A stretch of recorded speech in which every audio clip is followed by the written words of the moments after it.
we're going to demystify the tricky, kind of chaotic feeling mechanics of where to put Italian pronouns when you're giving commands. By the end of this, you're going to see the brilliant logic behind how Italian builds its imperative sentences. Okay, let's dive right into this. Portacela. If you have ever listened to native Italian speakers, you know that giving a command in everyday life requires mastering these combined, super dramatic-sounding words. Portacela. Literally translates to, bring it to us. I know, it looks like this massive, intimidating block of letters, right? But honestly, it's just a perfectly engineered little machine made of 3 distinct parts. Today, we're going to break down exactly how you build machines just like this one. Now, if that long word just gave you a massive spike of learning anxiety, take a deep breath. We've got this. The whole seemingly wild world of Italian pronouns attached to commands actually breaks down into 5 really neat social contexts.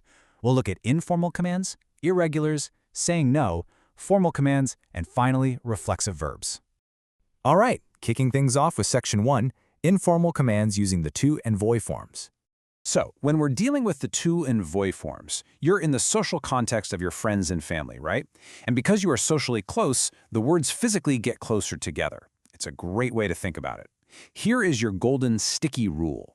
Instead of putting the pronoun before the verb like normal, you attach it straight to the end to form a single unbroken word.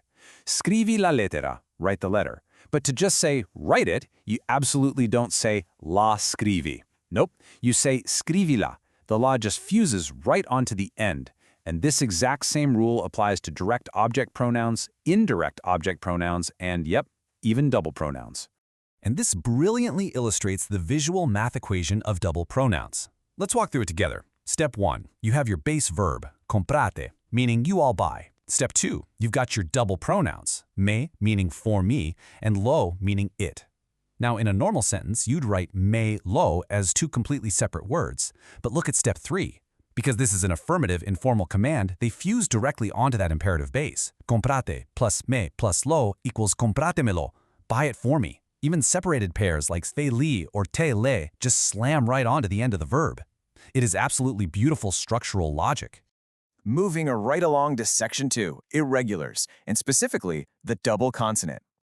So what happens when the base verb doesn't want to play by those standard rules? Let's take these incredibly common, kind of chopped off commands like di for tell, fa for do, da for give, and va for go. You notice that little apostrophe. That actually signals that a piece of the original verb was chopped off.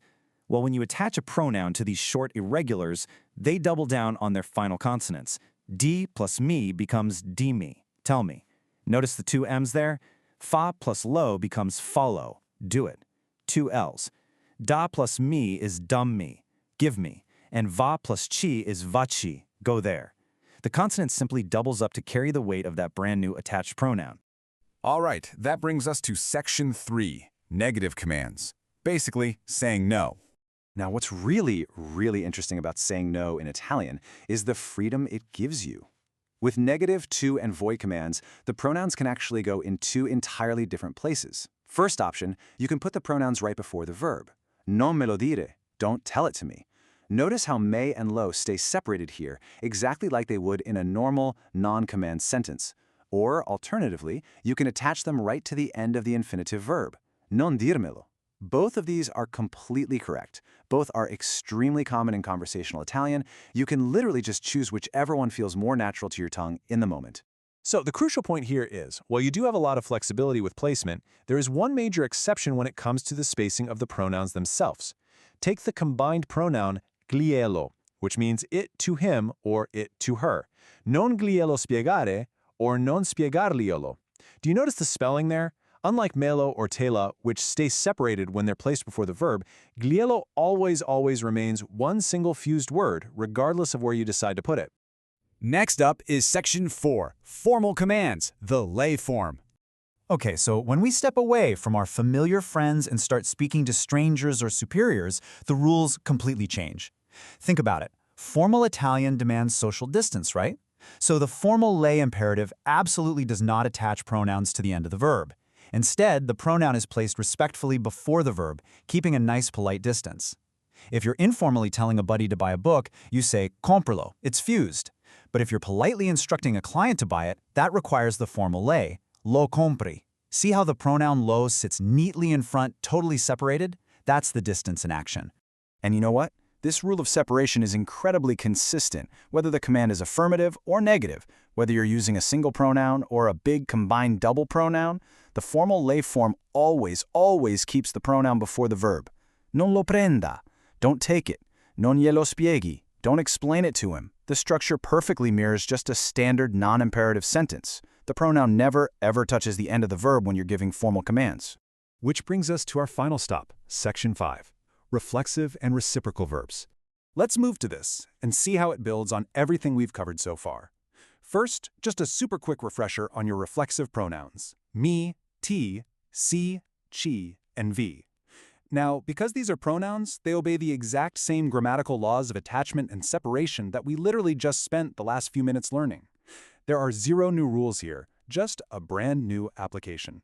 Let's actually compare them right now just to prove it. Alzati, subito. Get up immediately. Okay, so this is an affirmative to command. Naturally, following our sticky rule, the reflexive pronoun ti sticks right onto the end of the verb alza. Now contrast that with the formal lay command, which in this case happens to be negative. Non si preoccupi. Please don't worry. As we just learned, formal commands require distance, so the reflexive pronoun si stays separated and sits politely in front of the verb. It is so cool. The social context dictates the grammar perfectly. And finally, this exact same logic applies to reciprocal verbs. You know, when 2 or more people are doing something to each other. Non vi parlate così or non parlatevi così. Don't speak to each other like that. Just like our negative to and voi commands from earlier, you have the total freedom to choose. You can put the pronoun vi before the verb or attach it to the end. You now know exactly when words stick together to show familiarity, when consonants double down on irregulars, and when to create that polite distance by separating the pronoun out front.